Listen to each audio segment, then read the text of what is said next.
All right, welcome everyone. I think this is manifestation call 5. Am I right in that? Is that correct? Or is it I don't know. It doesn't really matter. But anyway, I'm call on the manual it's called 5. It's called 4. Okay. I'll change it. I have call 5 question mark question mark question mark and I'll send the manual out to everybody after this, but if anyone wants the manual early, let me know. Sometimes I don't have it ready early, but I can give you what I've got. Sometimes I do it last minute because then I'm sitting and like the downloads come in. Um, all right, today, before we begin, does everyone have a desire for their future? Do you have like a specific request or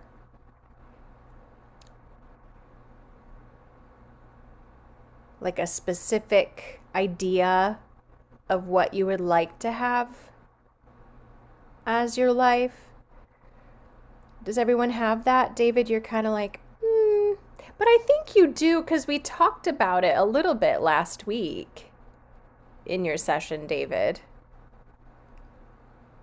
True, I'm still unpacking a lot of this stuff though. Well, Just I feel like without sharing too much, and you're always willing to share, I feel like, but you're sort of in a waiting, holding pattern. yeah, it's we're looking at days at mom Yeah. passing. Okay. Yeah. All right. And so it's just yes, it is waiting. Yeah. But your identity shift, I feel, is in the wings. Like when you and I are together in our one on one sessions, I really feel it right there, almost like I can see it or smell it or taste it or something. I'm glad you can because I'm waiting for it to be revealed. Yeah, I know it's there. I can sense it. It's just I think I might be stuck a little bit in this holding pattern. I think some of it, and this is where I'm at, this has to do with the class and all of us. It's sometimes it is just kind of right there and it's not definable, which is okay. Like if you're willing for it to surprise you, that's not a bad thing. Like it doesn't have to be completely defined. It can be just a feeling of what you would like to have your life be like.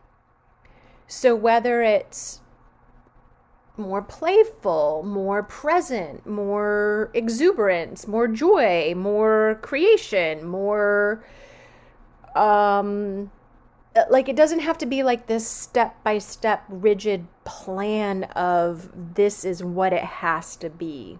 So if it's undefinable, I think that's a good thing as long as you're in a slight drawingness of knowing of what you want, what you desire. And want is not the right word because want then leads to need and lack, and I'm not really talking about that. So it's more about the desire of it. And really about, and what we're going to talk about today is your identity with it. So today the call is identity stabilization and time collapse. So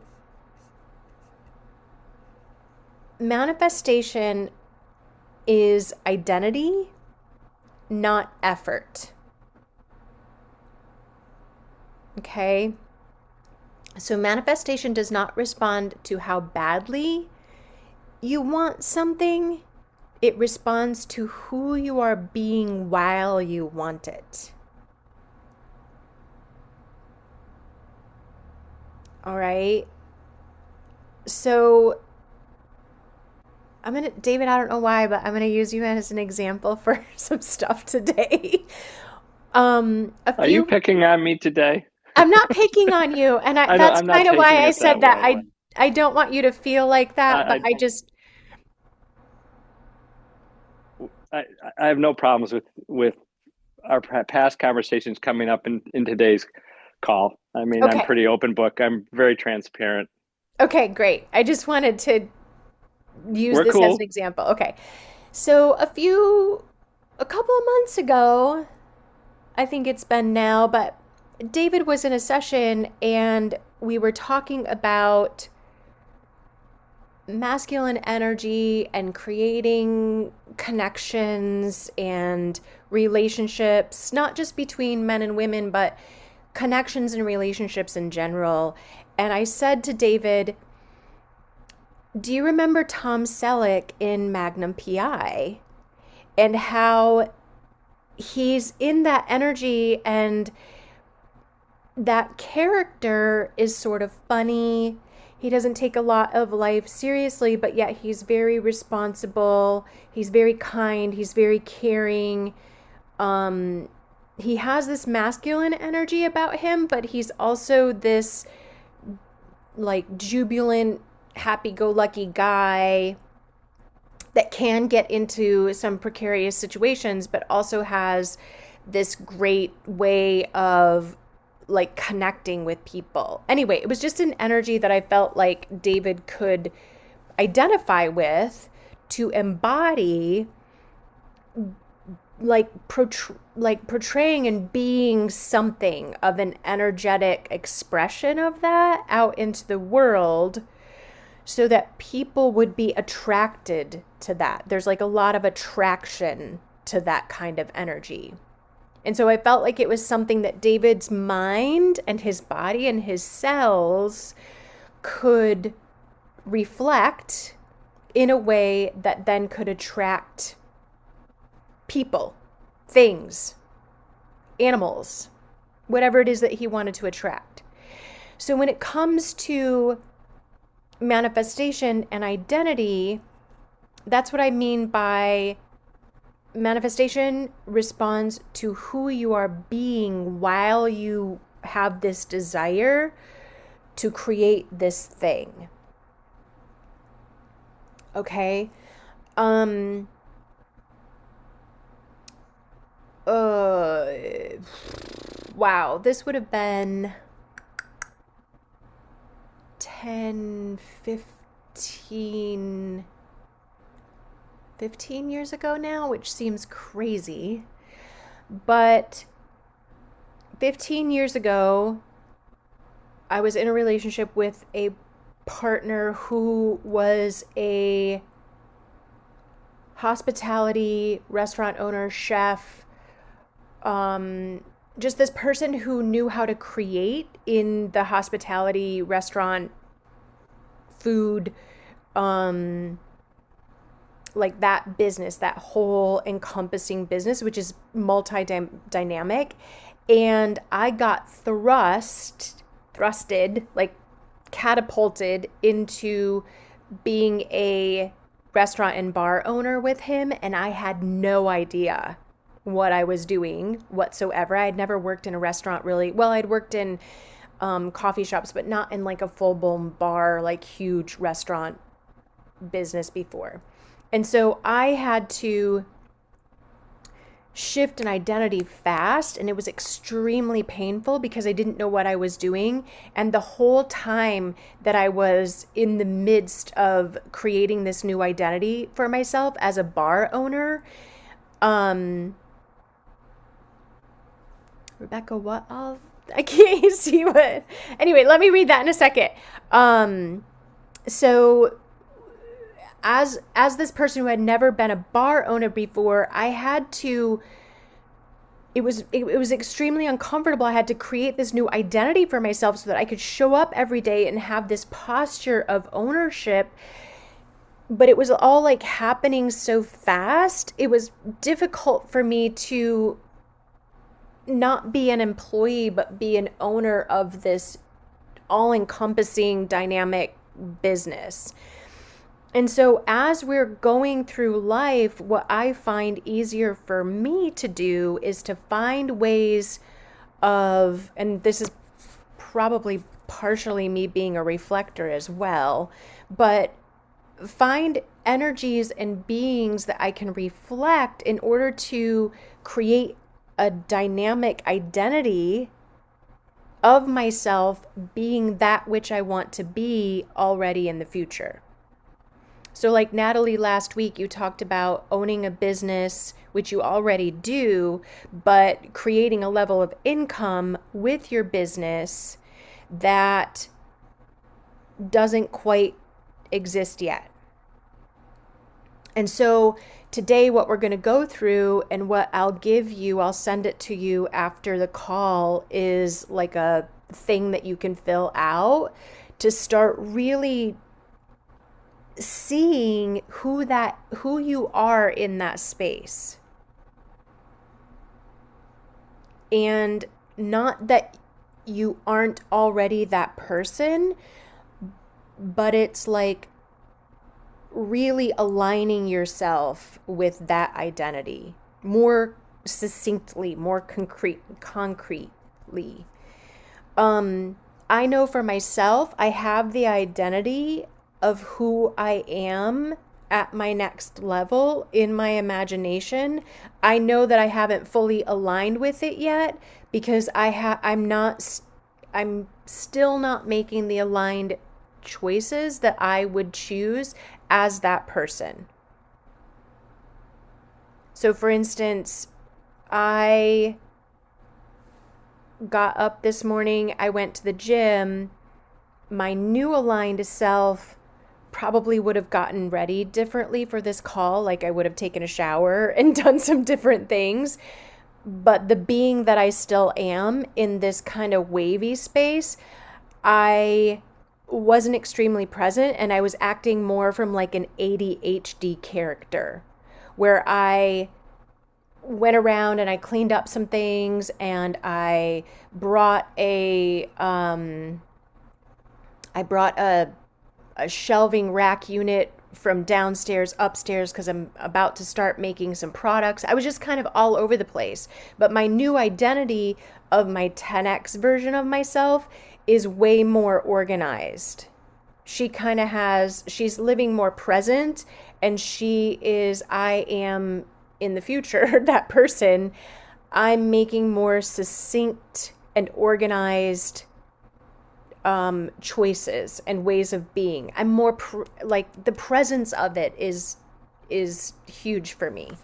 Does that make sense to everyone? That was kind of a roundabout way of speaking about it. But Alejandro said, Rebecca, what about this all? We are taught we have to have clarity about what that future is to pull it in. Okay.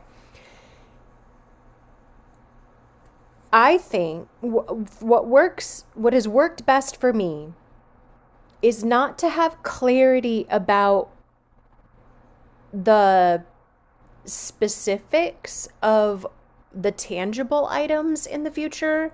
It's more about who I am and how I'm being and my identity in that role or in that life. Okay? So when I have ever wanted to manifest something or to create a new life for myself, I have to visualize it first and then take aligned actions to become that which already has it. Okay? So a dumbed down version example of that is my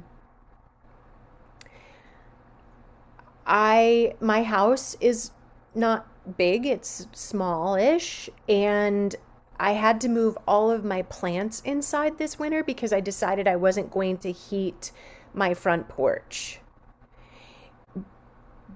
When I originally did that move for me and my body was okay. After I lived in this environment for a while, it started to ping me that it wasn't working out. Like the flow of it, maybe like the feng shui of it wasn't great for me and my body. But for weeks, instead of choosing an aligned action to change it, I just walked around in a pattern that really felt uncomfortable, but I wasn't present with it to be aware of how to change it so that it could work better. So, where in your life are you walking around in an uncomfortable pattern that doesn't create the flow of existence for that which you actually want to create? So, are you still walking around a huge aloe plant to get to your kitchen when if you just moved a piece of furniture out of the way and scooted the plant down, you would have a direct path there? But instead of the aligned action of moving those things around for a minute and being present with the energy of what's happening and what's going on with your life, you keep walking around a huge aloe plant. And it's uncomfortable every time you fucking do it. You hate it. It's like, I know that something needs to change here, but you're not changing it. You're not choosing the change. You're not making that choice. You're not taking that aligned action. You're not being present in the moment to say, oh, all I have to do is move a piece of furniture out of the way. Okay, so what is it in your life that you're just not moving an inch out of the way, or making a different choice, or taking a different step towards something greater? Natalie choosing to try mozzarella and have that experience, that's going to create for her for the future. I just know it will. She's either going to use that example with a client, she's going to have that story in her life where it's going to impact someone else.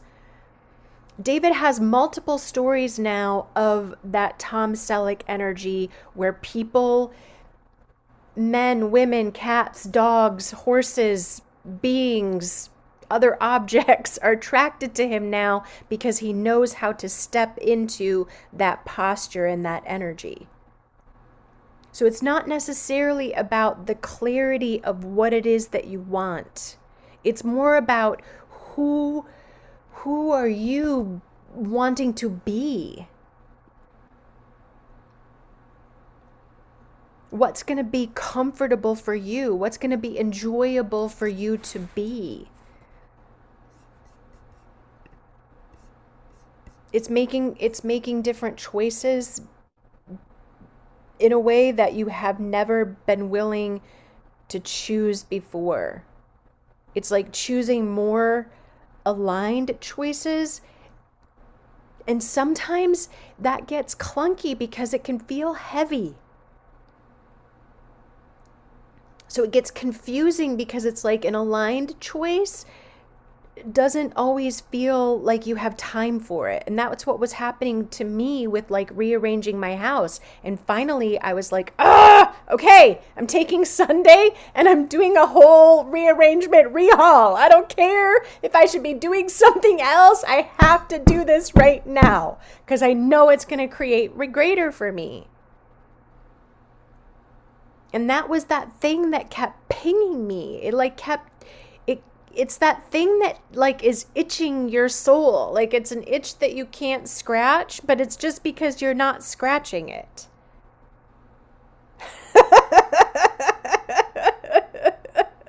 I I I wanted to say something. I love this. This is really great because it's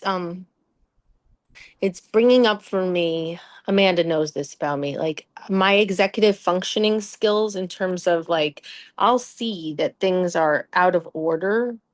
Like for example, I have a rebounder and it's just in the funkiest, weirdest spot because I don't know where else to put it. Except I go back to, should I just sell this rebounder? But I'm like, but I love that rebounder. I'm like, well, I can do these other exercises to just keep, and like nothing's even permanent. I'm not going to be here in the United States that much longer. Maybe I should just sell it.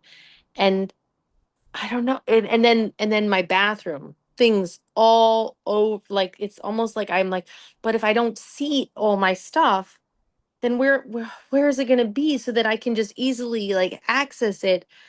So I feel like I'm being like kind of like pushed into this small space, and it doesn't feel good. And I know like this is not supporting my future. Like I think about, okay, being a mommy, having my children, having my husband, like having like the whole like a family, and feeling like this would just make me cuckoo-loocos. Like, and I'm just kind of like, this has been a pattern since the time I was a little girl.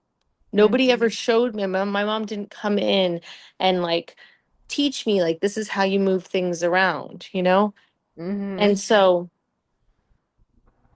it doesn't make me feel good, and I just keep checking out from this pattern. And sometimes I'll put those things away, or I'll try to like rearrange it a little bit, but then it just goes, and I'm like, "Well, how long is this gonna last?" And then it just goes right back.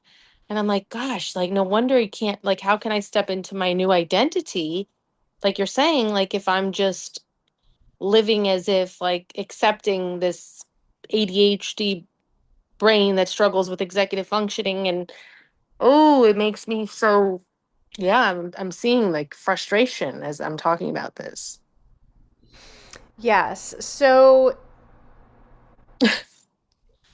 um, well, and what I was going to say, this thought that I'm holding here too, Natalie, is like, can you identify also patterns in your identity, in your way of being, that doesn't get you to 20K a month?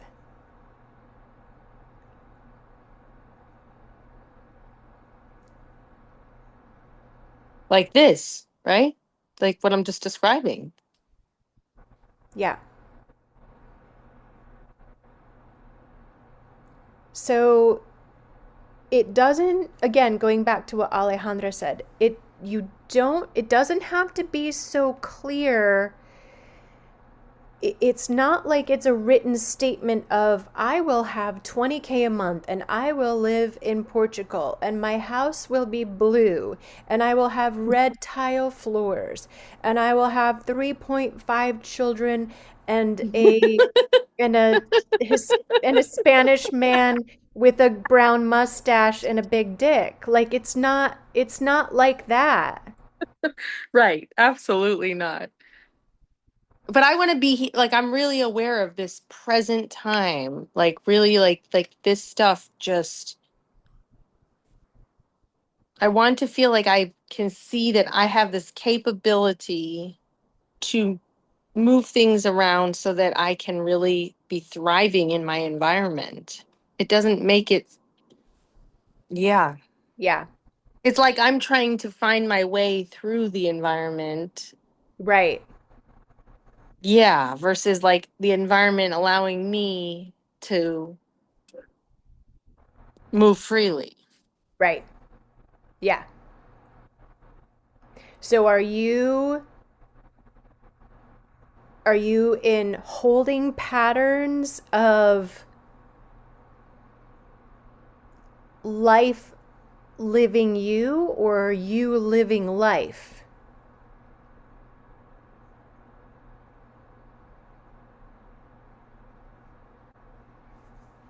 Think I'm in the holding pattern of life living me versus me living life, if I'm gathering that correctly. Yeah. Yeah. Yeah. I feel like, yeah. Okay. But going through this, Hmm. this is why I'm doing this class. This is why I'm Hmm. doing these calls, is because I am done life living me. My new identity is I am living life. Alejandra said, me too. She's done with life living me. Alejandra, you have beautiful hair, honey. It's so long. Oh my God. Okay. So, manifestation does not respond to how badly you want something. And I think, Alejandra, that is a part of that. Like, if you're spelling everything out so clearly, to me, that's the energy of how badly you want something.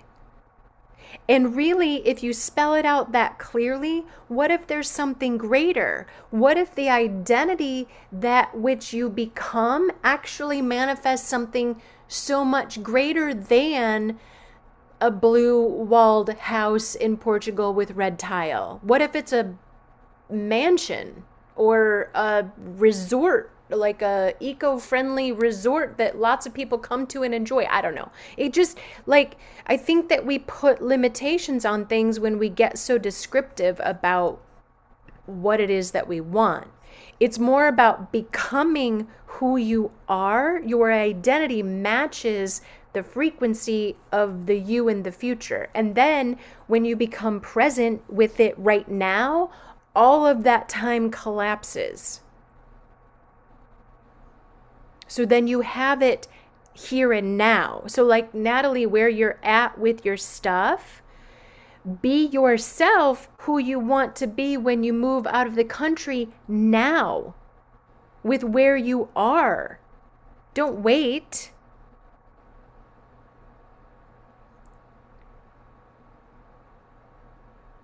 And if you notice that, the all of our stuff has energy too.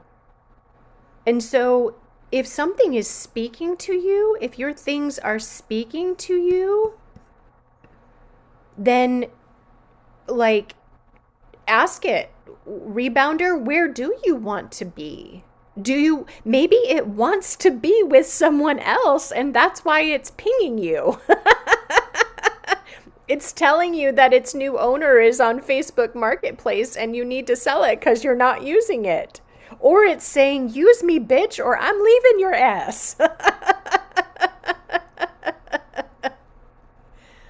No, that is perfect. That really is giving me crystal clear clarity because I've gotten rid of like 90% of my things, and it's almost like I'm using in a weird way, like almost like, yeah, I hear this word, using, manipulating these things to kind of give me some kind of sense of safety maybe, or like that I have some, I don't know. It's like why am I not right? I was originally planning on selling that rebounder.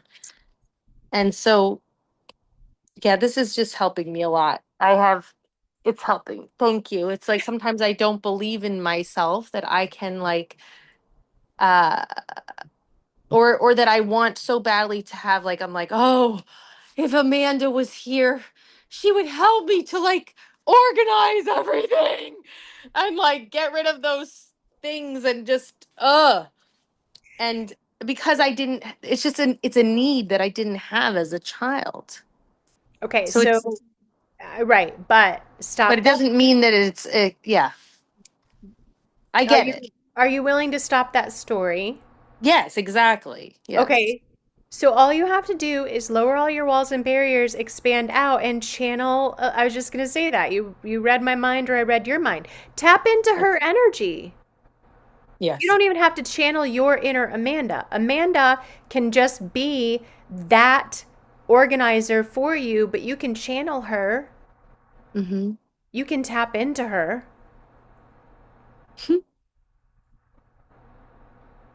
Yeah, it's a great thing that I appreciate so much about Amanda. Like, it's amazing. Like, I'm like, I just want to have more of those, like, and why not just step into those ways of being. I love that.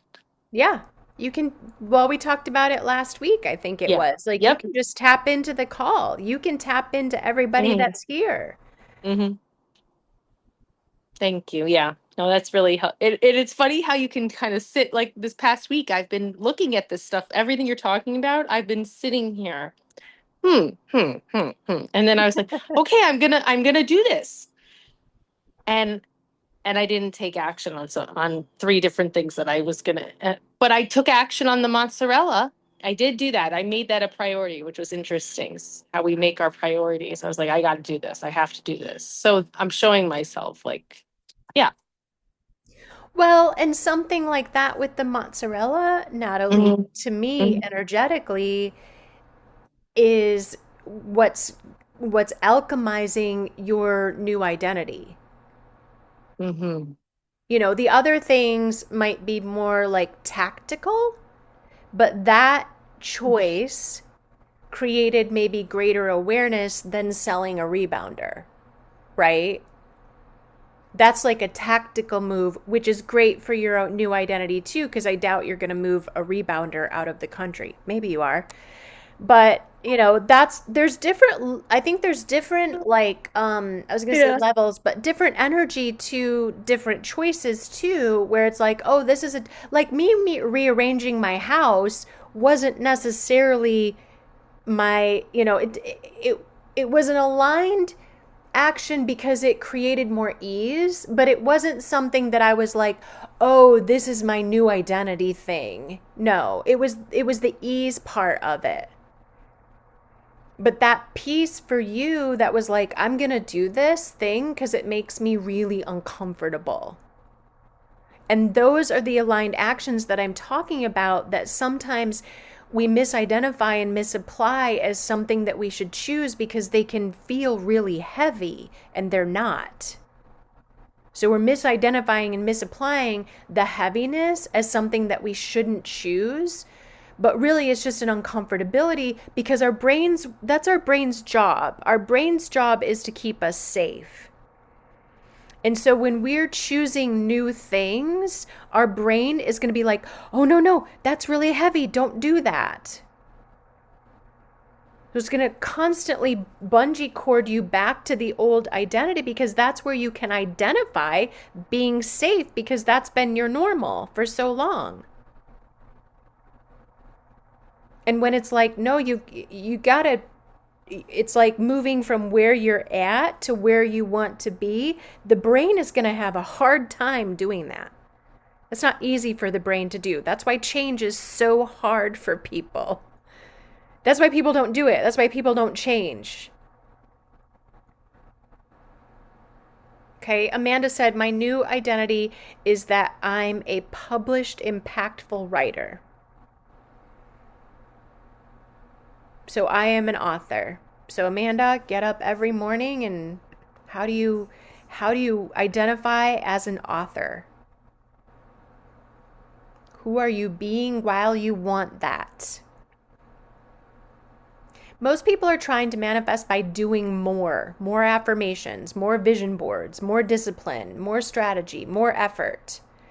That approach fails because reality is not moved by effort. Reality is moved by coherence. And that's part of alignment with your mind, body, spirit, energy, soul. Like when it's all aligned, you just are floating. That's when you're levitating to me. There's so much ease there in that alignment, even though some of it's uncomfortable, which kind of sounds weird. But you're still in aligned action. And so there's like this inner knowing, there's this all-encompassing knowing that if you move the plant out of the way, the line to get to the kitchen is, you don't have to walk around a huge plant. I know that's kind of a weird thing, but hopefully it gets in your brain because it is weird. Okay. So you do not manifest by doing more, you manifest by being different.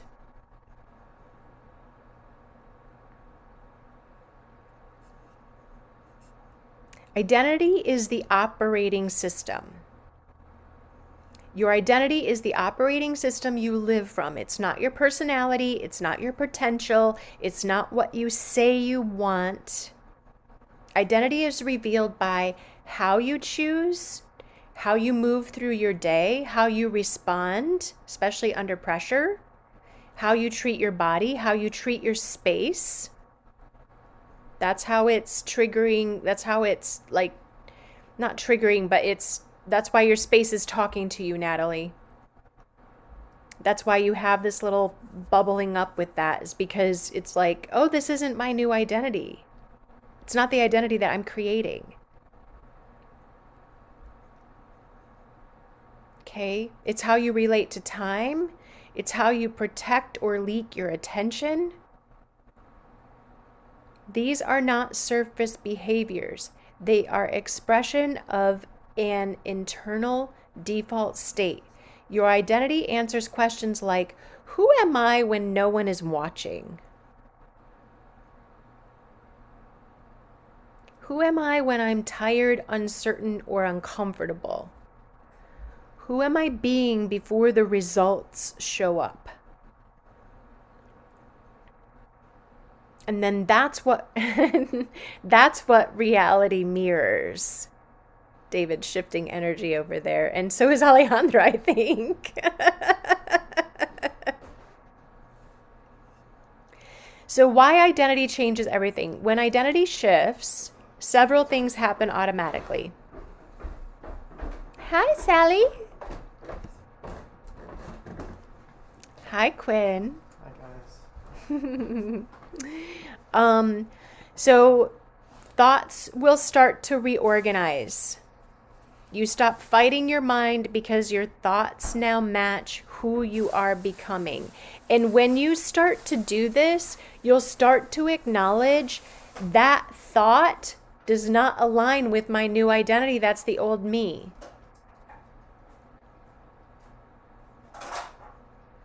Okay?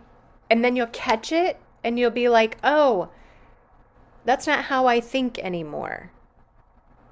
You'll become more aware of it. When identity shifts, emotions regulate. So you feel less urgency, less panic, less pressure. Not because you let go, but because your nervous system feels safer in the new identity. So that's another thing to kind of be aware of, is when you're sort of triggered, when you're anxious, when you're out of balance, when you're not quite feeling just right, it's like tap in and be like, okay, what's going on with my nervous system right now? And what is my body telling me? And how is my brain interpreting this? And what are my thoughts around it? And does that match my identity that I'm becoming? Or is that the old self recalibrating? Or is that my brain still trying to keep me safe in the old identity? Like, what are the old patterns and what are the new patterns?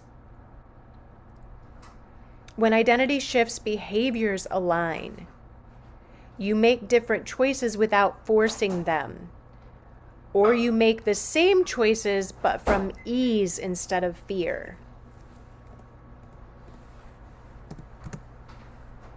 When identity shifts, timelines accelerate. When internal signals stop contradicting each other, reality no longer hesitates. Manifestation speeds up not because you're pushing harder, but because nothing is interfering anymore. So maybe the question is, what's interfering that I'm not paying attention to, that's stopping me from my new identity, from my alignment with my new identity?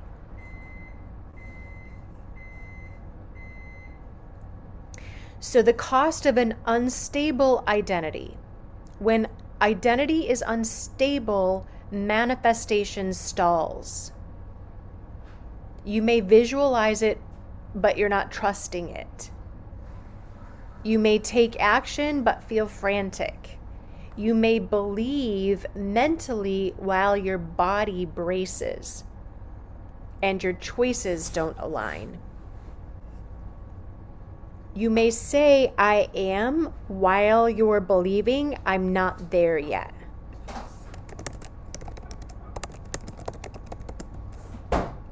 This creates mixed signals. Reality does not punish you for this, it simply waits. Waiting is not denial, waiting is calibration. So the power of identity stabilization. When identity stabilizes, reality has no choice but to follow. Not because you are forcing it, not because you deserve it, not because you worked harder, but because your thoughts, your emotions, your energy, your choices, your timing, your presence are no longer arguing with each other. You are no longer trying to prove the future. You are quietly living from it. And when that happens, time collapses. Reality rearranges, opportunities appear, resistance dissolves, results arrive without drama, and not because you chased them, but because you became someone for whom they are natural.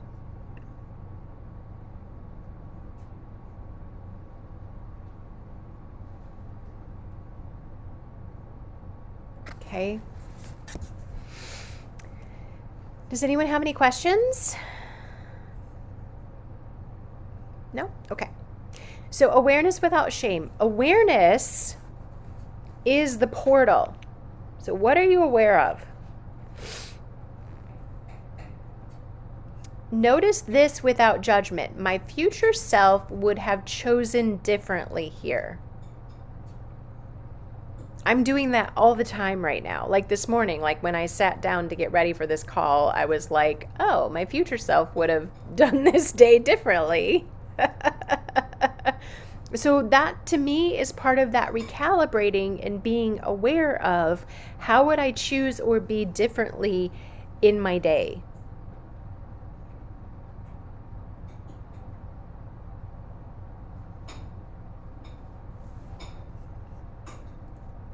Okay, I'm not making it failure. I'm not judging myself for it. I'm seeing it as signal clarity. Like I'm just becoming more and more clear and more aligned with this, not that, this, not that. That's old. This is the new. That's old. This is the new. So the future version of me moves through the day with ease, and the current version of me rushes, overthinks, and delays care. I have too many things like pinging and ponging. Awareness, my awareness is collapsing the gap though. I can feel it. I feel differently. It feels differently. If I'm shaming or judging it though, that widens the gap. Also, if I'm trying to prove something, like I don't need to prove anything. I just need the desire is for me to just be it. And for myself, I have to be aware of what's an old habit and choice and where I would like to be and choose differently. And I keep telling myself, I'm not behind.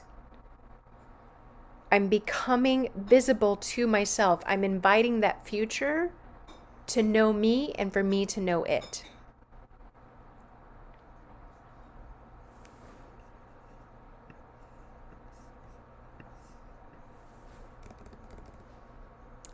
Awareness without shame.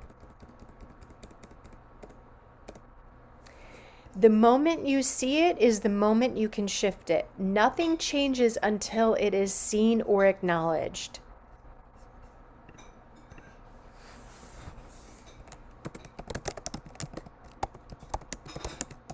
And nothing stabilizes if it is seen through punishment, shame, judgment,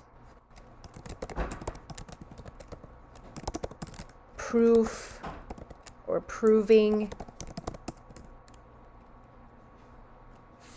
Most people believe awareness should hurt, that noticing misalignment means failure, weakness, or being behind. That belief is what keeps identities unstable. Awareness is not judgment. Awareness is access. The moment you can see the gap between who you are now and who you are becoming, you are already standing at a choice point. Awareness is not the same as self-attack. So self-attack sounds like, I should be further along. I messed this up. Why am I still like this? Natalie, what you were describing earlier had a little bit of that energy. Why is my bathroom a mess? I know it could be better organized.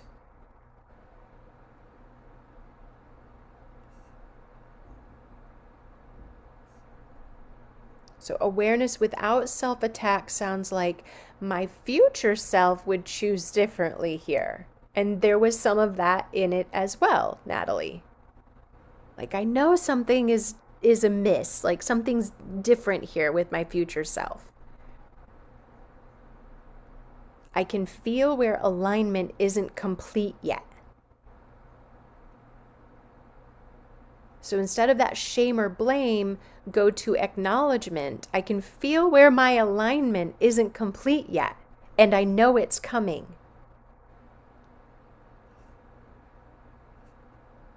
Self-attack collapses the nervous system, where clean awareness and acknowledgement opens it up. Shame tightens identity, curiosity loosens it. And that's why I always say, ask questions.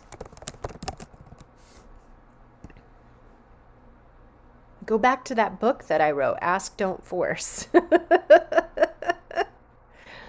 Start playing those questions on a loop. The gap is not the problem, it's the portal. So the gap between who you are and who you're becoming, that future self, this in between is the portal. There will always be moments where you notice where you moved too fast, where you didn't tend to yourself, you defaulted to urgency, you chose from pressure instead of presence. This does not mean the identity is wrong. It means the identity is coming online. So again, if you have judgment, shame, blame, regret, guilt, in that gap, that's going to widen the gap. In the gap, the sooner that you're like, oh, I'm just getting more online and I'm just aligning more now because I'm aware more, or I acknowledge that that is not the choice that my future self would choose. Choose differently. I will choose differently. I will create differently. I will make a different choice. That's going to close the gap. Awareness of the gap is proof that your internal reference point has already shifted. So it's great, Natalie, that you're acknowledging, oh, I want something different here. And then go to, what is it? What is it that my future self, that my identity, that the person that I'm becoming does want different here? When you're feeling that ping, it's not a ping of you did it wrong. It's more of a ping with your higher self that's saying, hey, your future self, who you're becoming, what you're asking for doesn't align with this. And out of alignment isn't a judgment. It's just an awareness of, oh, this doesn't align.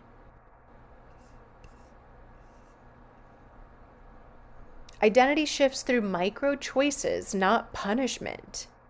You do not stabilize identity by fixing yourself. You stabilize identity by choosing again. So becoming aware of that choice. Hi, Sally. Becoming aware of that choice of what did it create, and then looking at it and pausing, and instead of punishing yourself or judging yourself, it's like rearranging your environment, slowing your pace, adjusting posture, tending to your body, moving something closer that was always available. It's not a dramatic change, it's a precise adjustment. Identity recalibration is rarely loud. it's usually quiet, practical, and immediate. So if something is loud, it means that you've been ignoring what has been asking for your presence, your attention.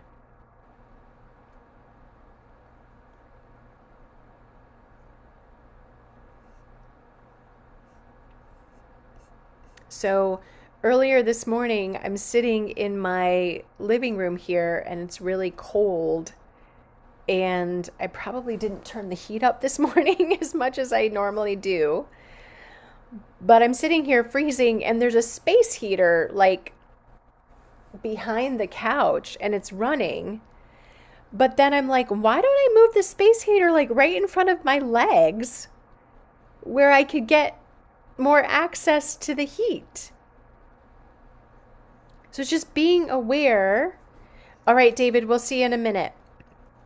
It's just being aware of the little changes, the little nuances that you can choose that will create greater and more ease and aligns more. And there wasn't a lot of force or effort in making that choice, making that change. It was just a repositioning. So where in your life, if you just repositioned your thought or yourself or your energy, if you just made one little tiny tweak, it would create greater for you. That alignment would just fall into place. So you're not really missing anything. It's just learning where to notice, where to be aware, where to acknowledge. That's part of mastery. Like it's becoming the master. And Natalie and Amanda and Alejandra and for myself, like I'm asking for my identity to be a part of a mastery. That's that evolution of that climb for people to choose you, to choose something that you're offering, to posture yourself as something new, to create that level of mastery, that desire, that choice to have a level of mastery there closes the gap. Then people will see that in your identity. It's like, oh, they're choosing something greater. Even that post, Natalie, that you put out there where it was like you just wrote on it with that beautiful picture of that mozzarella and that salad, it was like, oh, she's choosing something greater for herself. Then you become the invitation, either the invitation of choose me or choose greater for yourself or choose greater for this life, this world.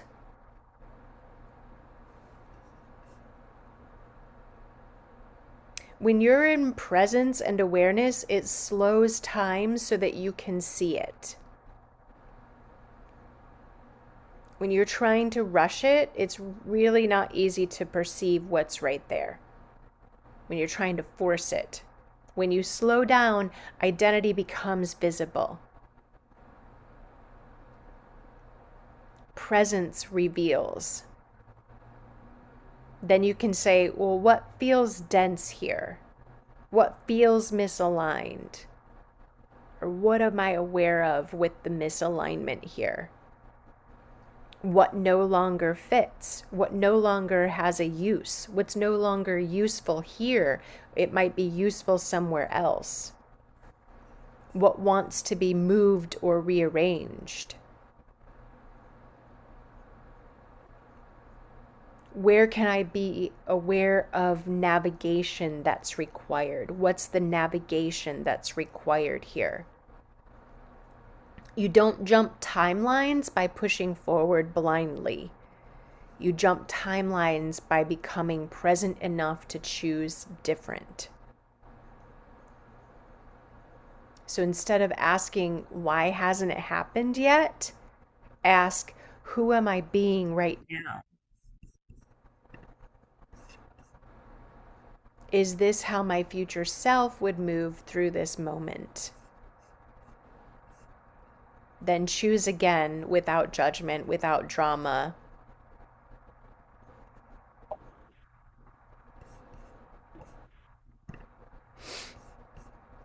That choice is the shift.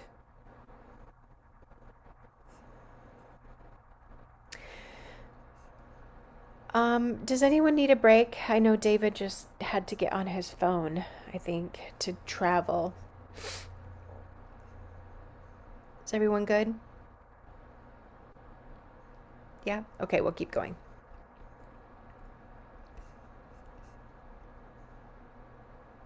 So, identity stabilizes when the nervous system feels safe, oriented, unthreatened, allowed to change without collapse.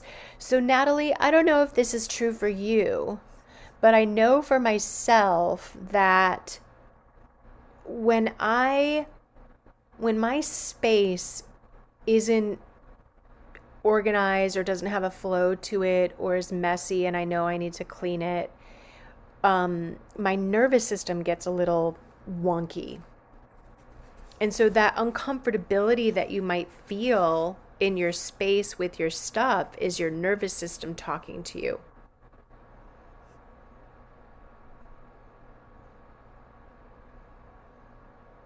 So see it just as information.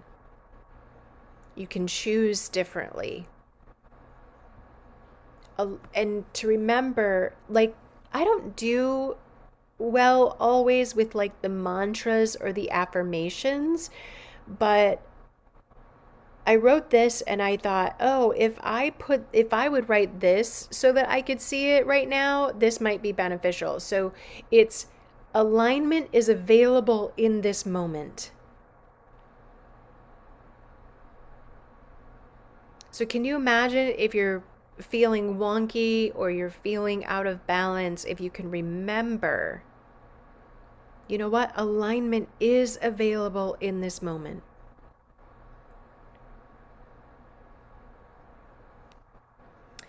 So I created a worksheet, like I said, and I'll send it to you, but it's about your identity and it's called the Identity Bio, and it's your identity recalibration profile. And so I want you all, if you choose to fill it out and then maybe bring it back next week so that we can go through it. Or I would love that if you would like to participate in that. There's just some questions. It's like having a statement of, I am the version of myself who, that's your identity. I move through my day, how I make choices, my energetic posture, what I no longer try to prove, the gap. So I will send that to us or to you in an email. And then there's some sort of guidance that goes with it. So like the Identity Bio is part of that, who you are when no one's watching. Why an Identity Bio works is because your nervous system does not respond to ideas, it responds to familiarity. Remember that your brain is also part of your nervous system too, okay? Identity is revealed through being and not performance. So I'll send this as part of that worksheet, and then you can go through it if you want to have with you through this week, to kind of bring the class with you through the week. Okay.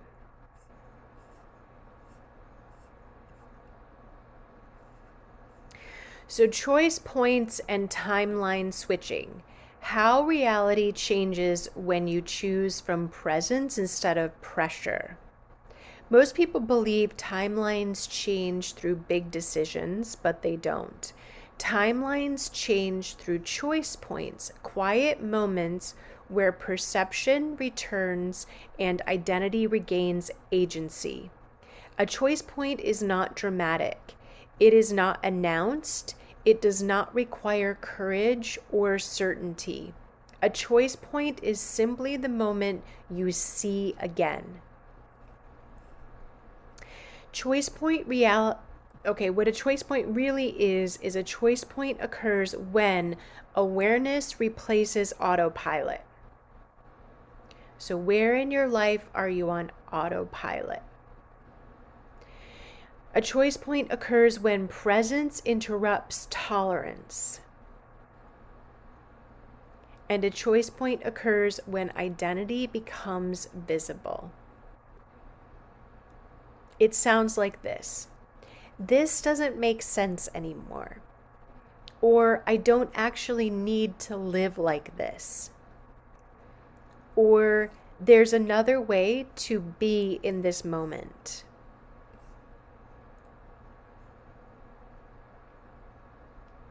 So it's basically clarity, when you gain clarity.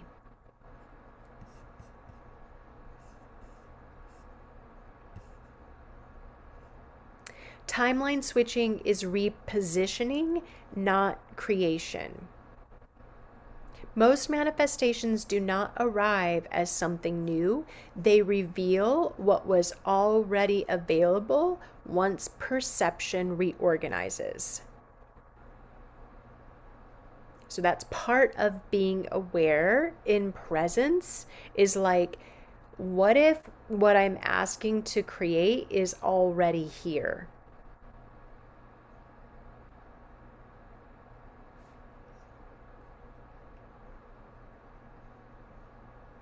You do not jump timelines by pushing forward blindly.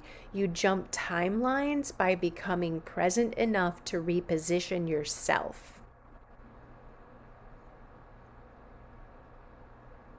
Reality is not fixed. Neither is your brain. We have neuroplasticity. You can change your thought patterns. You can change anything. Responsiveness requires visibility. And what does identity have to do with that? So identity determines what you tolerate. The old identity says, this is fine, I'll deal with it later, it's not that bad. The stabilized identity says, this no longer fits, I can adjust this now, I'm going to change it. Ease is available.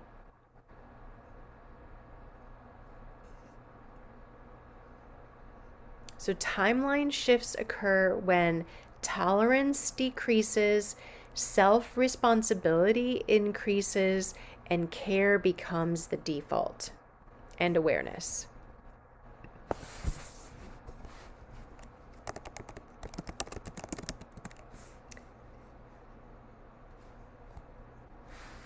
Identity lives not only in thought, but in space. When environments become dense, cluttered, or constricting, perception narrows.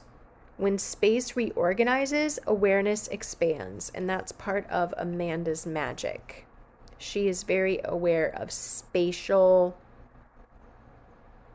what space can do for people. Rearranging space is not always aesthetic. It's neurological.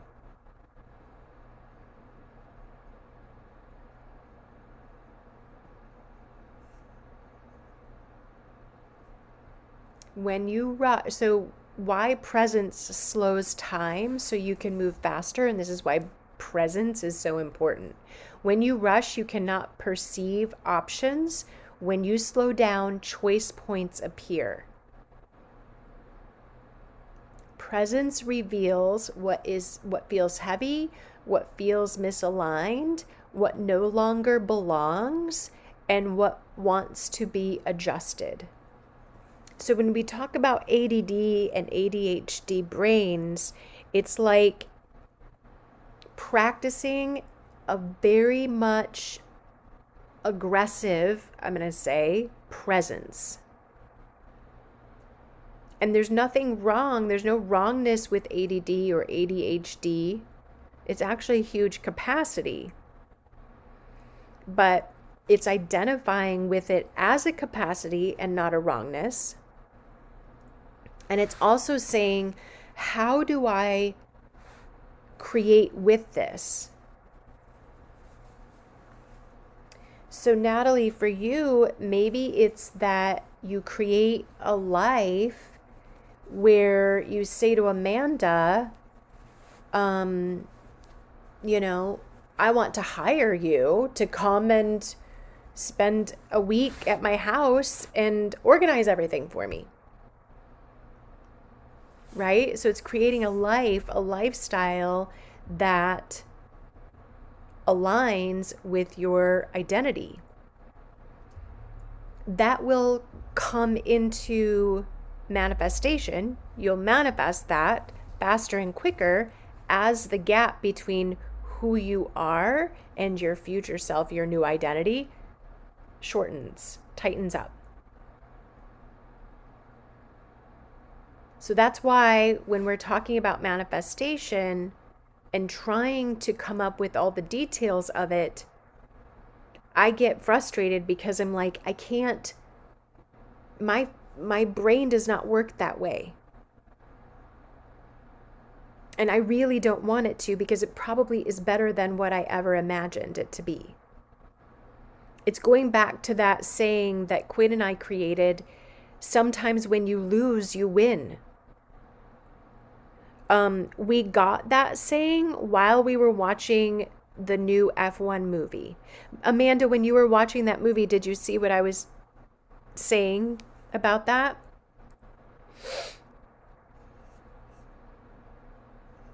Say more. I actually watched it twice.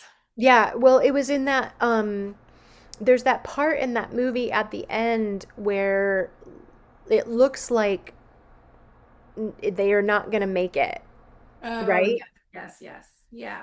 And so it's very much a situation where they actually sort of lost, but in that loss, they won. Like the miracle could not have occurred unless the loss happened. Yeah, that can tie into letting go of our expectations of how we expect it to show up or look Exactly.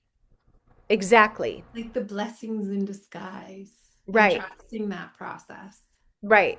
It's and staying in also, alignment through when those things show up that don't meet the expectations, bringing that awareness to it of how does it get any better than this? so when you're in alignment with your identity and you're in that presence, you'll be able to see those miracles because you won't have the expectation. It's just going to be in alignment with your identity, and you'll go, oh, there it is. When you have the expectation, if it shows up, you won't see it because you're expecting it to be a blue house with red tiles, when really it's a terracotta mansion with swimming pools. But when you're in alignment, you will see it. It will come and you'll just know. Of course it's going to happen. What's going to happen? That thing. I don't know. I don't have it. I don't have the details of it. I'm going here. Like Natalie says, I'm moving out of the country. I doubt she knows exactly where she's going.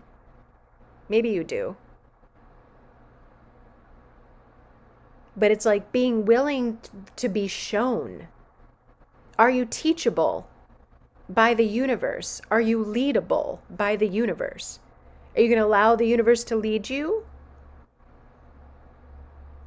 And that's different than life living you.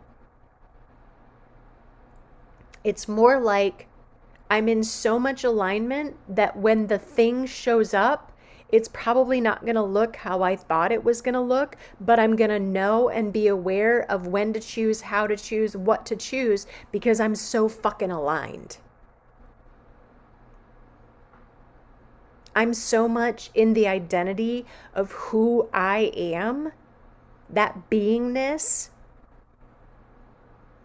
that I know what it is right there, right there, right there, right there, right there, right there. And it's probably not going to look like what your brain conjured up in your imagination, because your brain wants to keep you safe. Your brain's going to create something smaller than what actually could exist or appear for you. Because something too big might be scary, and your brain's going to be like, oh my God, no, I couldn't receive all of that. It's sort of like when Quinn needed tuition for fucking college, which keeps turning out better than we ever thought. Because stuff will come up and it's like, wait, no, that's not right. It's actually this. And then we have to wait and be patient without that twinge of, oh my God, it hasn't happened yet. Of course it's going to happen. Of course it's going to happen. That's that piece of like divine timing, which is not our brain's timing. And if you're in alignment, there is no pining for it. There is no wanting it. You just move throughout your day because of course it's going to fucking happen. It cannot not happen. And when you're in alignment, you know that sometimes when you lose, you win. And when you lose, it doesn't take you out of alignment anymore. You just go, oh, I just lost. Is the win right around the corner? Is the miracle just going to show up? If you haven't seen F1, go watch the movie. I highly recommend it. At the end, well, throughout the whole movie, there's little messages and things to hear and receive from. But then this thing comes on and it's like, oh, sometimes when you lose, you win. I think he might say that. Is that a line in the movie? I got to go back and watch it. It's not in the theater, Natalie. It's available online. I think it's on Apple or on Amazon. You can buy it. It's just a really great, I love, again, as a reflector, and as we all know, the universe reflects. Our brains can read things, we can see things, and then we can imitate or learn from the energy of, or see it and then be like, oh, that's what I'll have. I'll have that energy. So for me, sometimes listening to fiction or a story or a podcast or a YouTube, I get the energy of it, and then it's like, oh, I'm going to embody that. I'm going to include that in my identity. My identity is going to include that energy.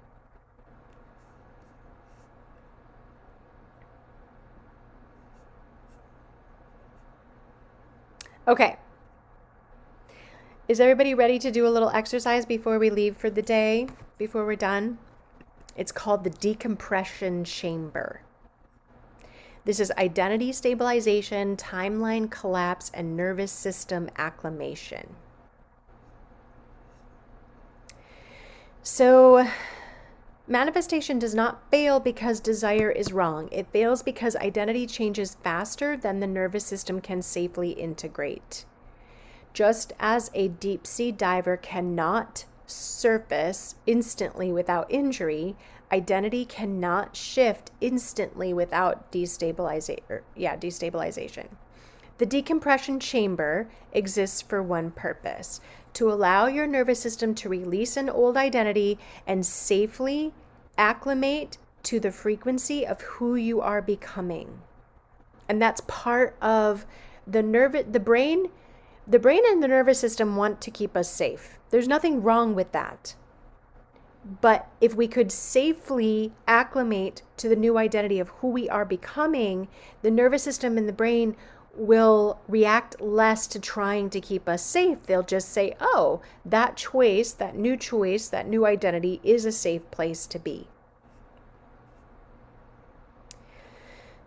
So this is also in the manual. I'm going to go through it right now. I see that Natalie's eating and other people are probably, I think David's driving, but I'm going to go through this right now.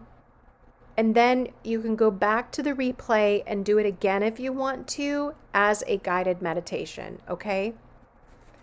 So to set the field, I want you to sit or stand in a position that feels supported. Let your spine be upright but not rigid. Allow your breath to be natural. There is nothing to fix, nothing to force, nothing to achieve. You are here not to create effort, you are here to adjust pressure. So if you'd like to, and if it feels safe, you can stand or just imagine your old identity as something that you've literally been wearing, like a costume, a coat, an armor, a role, or a layer of skin. So I want you to imagine or like energetically, slowly and deliberately pretend like you're removing it. So roll your shoulders back, shake your arms and legs, and physically step out of that costume, that suit. And then say to yourself, this identity has served me and it is no longer required. And then feel the relief in your body and allow yourself to sit and stand or stand comfortably again. So let's close our eyes and imagine stepping into a luminous chamber, a space of light, neutrality, warmth, and softness. The chamber exists outside of time, and in the chamber there is no future, there is no past. There is only frequency. Imagine the door of the chamber closing gently behind you. Allow your body to feel safe inside the chamber. You are protected. So bring your attention to your body. Anywhere you notice tension, bracing, or holding, allow it to soften. Imagine old labels, self-doubts, old stories detaching from you like weights. They fall away effortlessly. No struggle, no drama. You are not losing anything. You are returning to neutral. This is the void. Pure potential. Stillness without absence.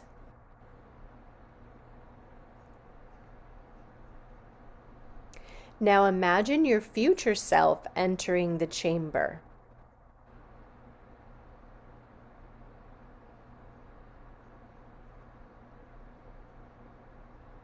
This is a version of you for whom you desire is normal.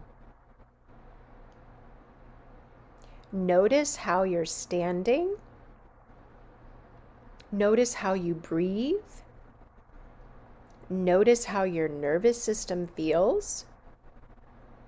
Notice the quality of your future self presence. You are not rushing. You are not proving. You are simply being.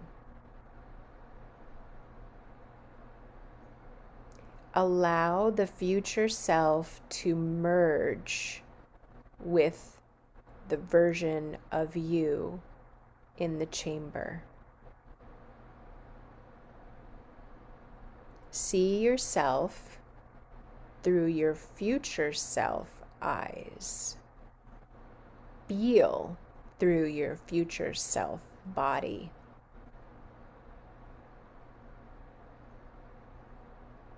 Let your internal future self pace become yours.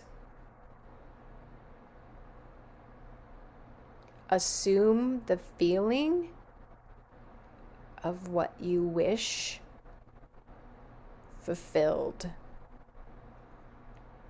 There's no excitement. There's no urgency. There's relief and ease and quiet knowing. This is not pretending. This is remembering.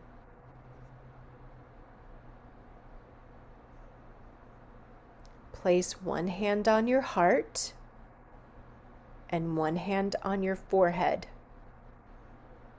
and breathe slowly.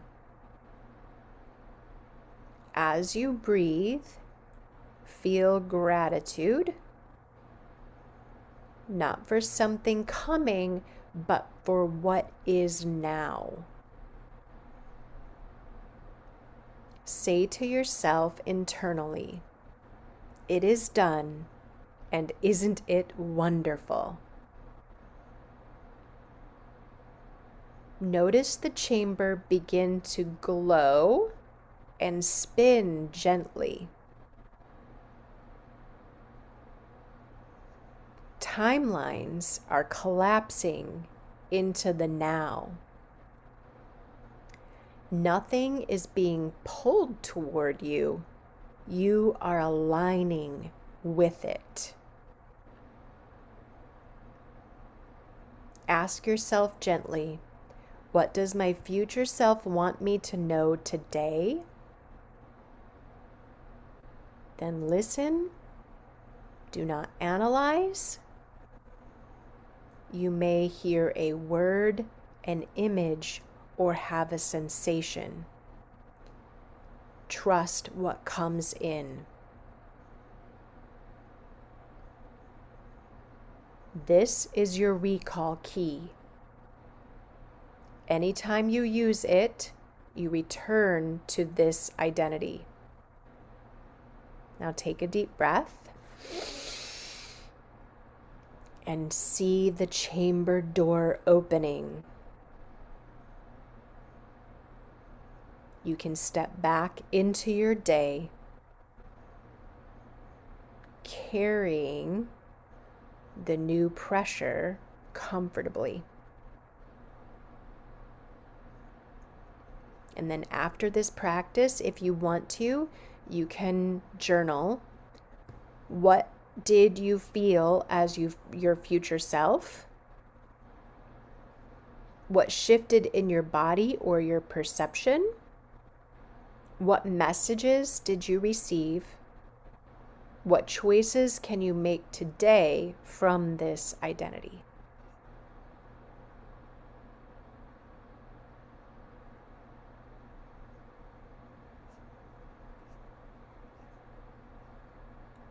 Okay. Thanks, everybody.